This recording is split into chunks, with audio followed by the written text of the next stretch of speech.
Contos do Apocalipse. História de hoje, quando o céu não veio primeiro. Eu me chamo Noah.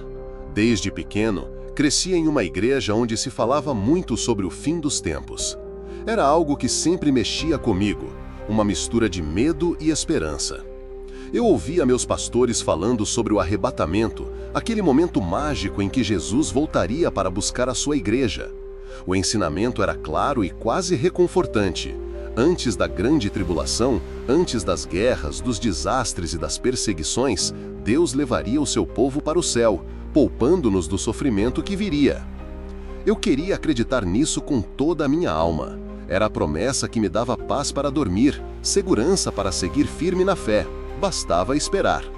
Qualquer coisa que acontecesse no mundo, crises, rumores de guerra, pandemias, não me abalavam, porque eu sabia que não estaria aqui para ver o pior. Mas, com o passar dos anos, o cenário começou a mudar.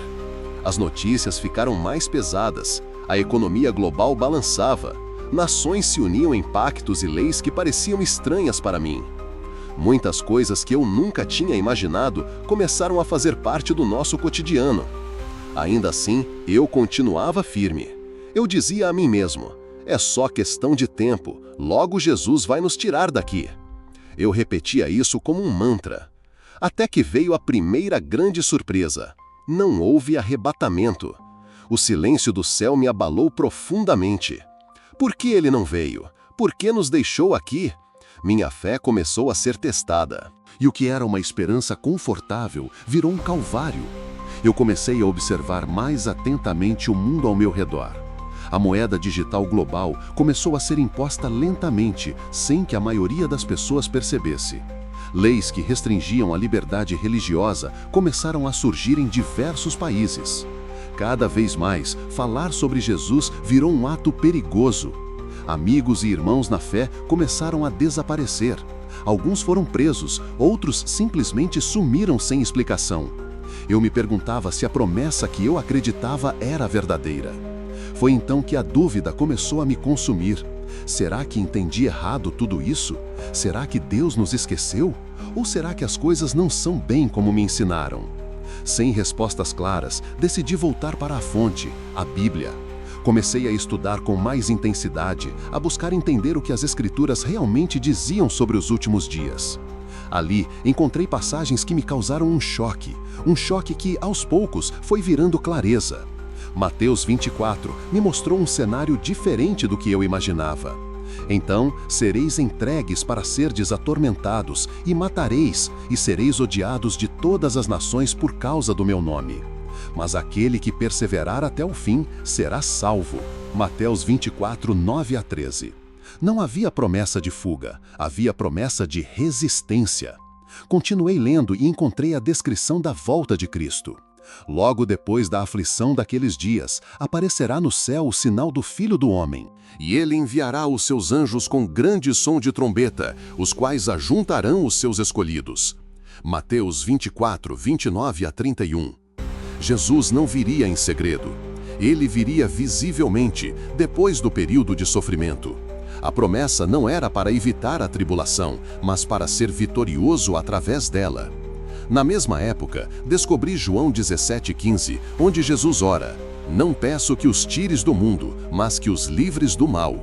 Eu tinha interpretado errado por anos.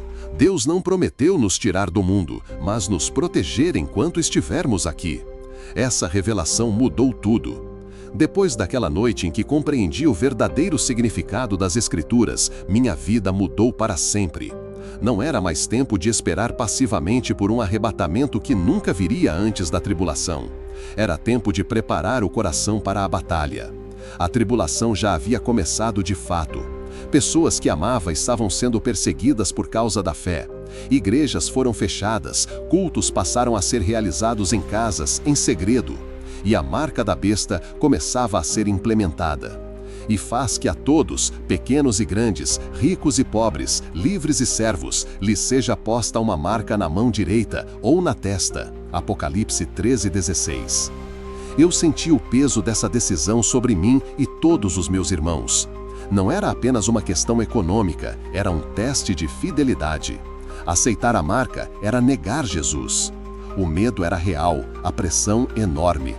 Muitos que antes eram firmes na fé caíram no desespero e se afastaram. Mas eu precisava perseverar. Ser fiel até a morte e dar-te-ei a coroa da vida. Apocalipse 2:10.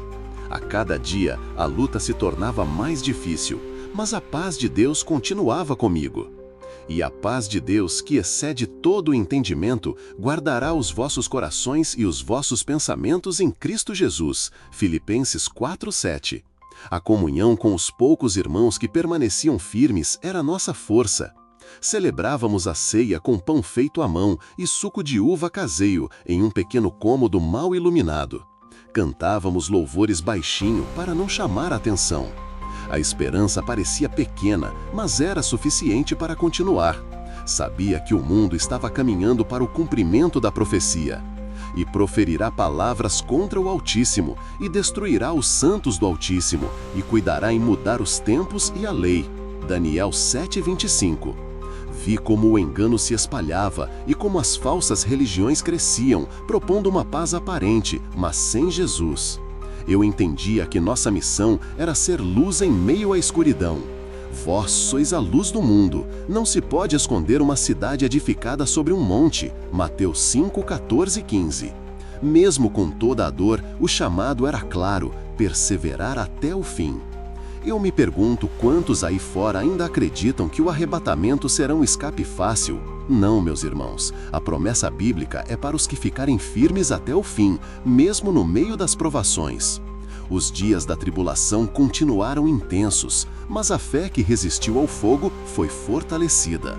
Eu, assim como muitos irmãos, aprendi que a verdadeira vitória não está em escapar da batalha, mas em lutar até o fim com a certeza da promessa de Jesus.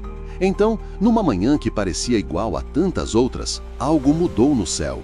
O ar se encheu de uma luz diferente, mais pura e poderosa.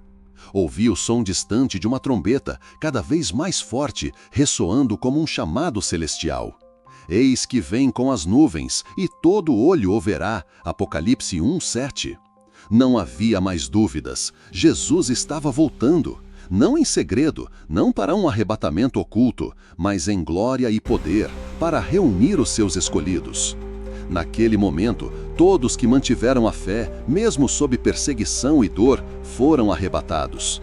Não fomos levados para longe das provas, mas para a vitória eterna. Então aparecerá no céu o sinal do Filho do Homem, e ele enviará os seus anjos com grande som de trombeta, e reunirão os seus escolhidos. Mateus 24:30-31. Vi rostos de irmãos que tinham partido, vi lágrimas de alegria e libertação. A dor ficou para trás, a coroa da vida nos foi dada.